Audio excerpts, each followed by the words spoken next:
Hello everyone, Ultra Bricks here, taking a look at Last Jedi set 75176 Resistance Transport Pod.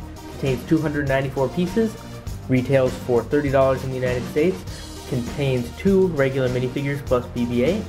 Alright, let's get this set opened up. Included in the box, bags 1, 2, and 3, an instruction manual, and a sticker sheet with 15 stickers.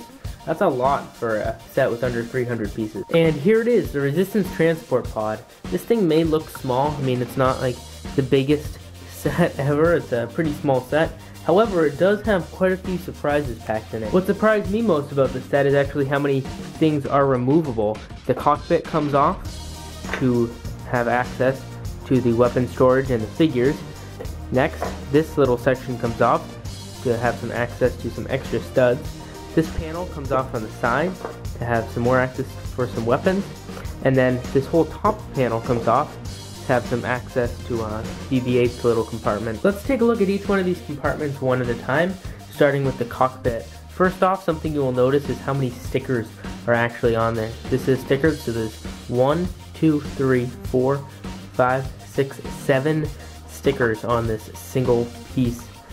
And it's 3 pieces because there's 2 pieces there, plus this, and then 7 stickers, and that is a lot. They were a pain to try to line up perfectly, and I didn't line them up perfectly, as you can tell. I mean, I lined them up good enough, but, you know, they're not perfect. And if that is something that bothers you, then you may not like this set, because if you mess up at all, then it suddenly becomes imperfect, and I really feel like it would have been nice if they had printed that piece.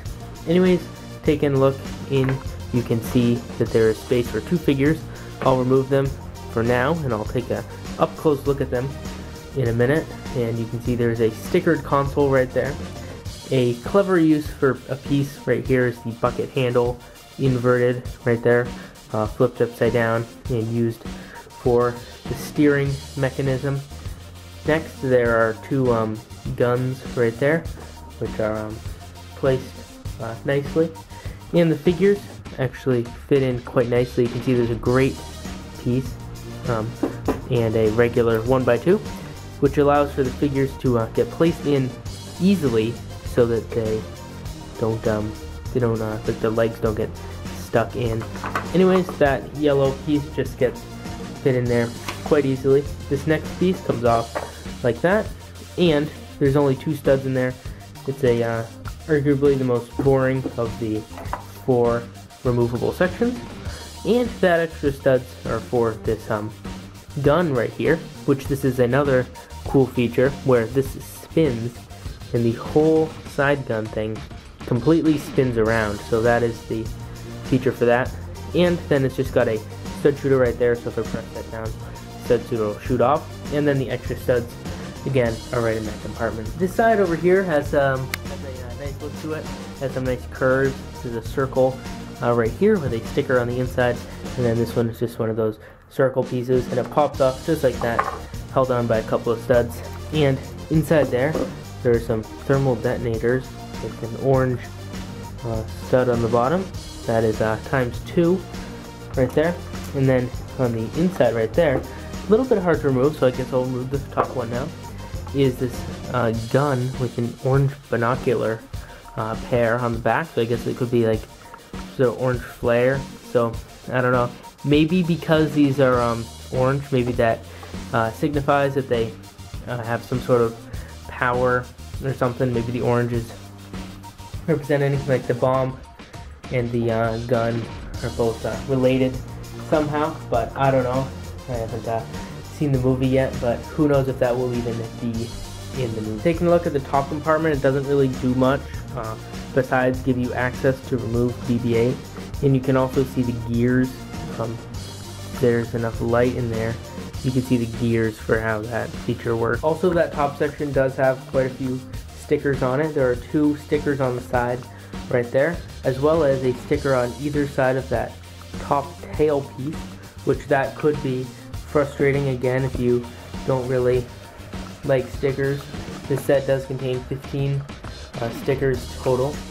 Taking a look at the back, finally, some nice brick built stuff. This is a real treat back here what they were able to do. Those are transparent light blue or medium blue or something minifigure heads, and then they have a nice use of these macaroni pieces to create that very nice shape back there. Then there's just a few more details, and turning it over, it's pretty plain but does not look bad. And I guess the final feature is that by spinning that disc right there, it shoots off 2 flick-fire missiles one at a time. By using a very clever mechanism, you can shoot off the 2 missiles by only using one button. However, you can stagger them to shoot them off one at a time, which is really cool because that's the only trigger, and it blends in really well. Alright, here we go. The 3 figures are Finn, Rose, and BB-8, left to right, as you can see. Finn has a new expression for his face where he looks pretty happy, and I'm pretty sure that the printing for his torso and legs are the same. BB-8 is the exact same as he was in the previous Force Awakens set. You can see the exact same figure there. And Rose is entirely new, both all prints and the hairpiece for Rose, as she's a new character for The Last Jedi. And with the hairpieces removed, you can see the alternate expressions in the back where they're a little more upset, as well as you can see for Finn, the jacket's a little torn right there, and you can get a better look at the back of the torso print for Rose, and better unobstructed look at the front of the faces. So without seeing this vehicle in the movie, I can't judge whether it's accurate or not, though it does seem to have a lot of detail, mostly due to stickers. It is a little disappointing that the only prints are on the figures, but I mean, yeah, I feel like if I could just, one of these could be printed, I think it should be the cockpit, and have the other ones be stickers. Anyways, that is all for this video. Thank you so much for watching, and I will see you later.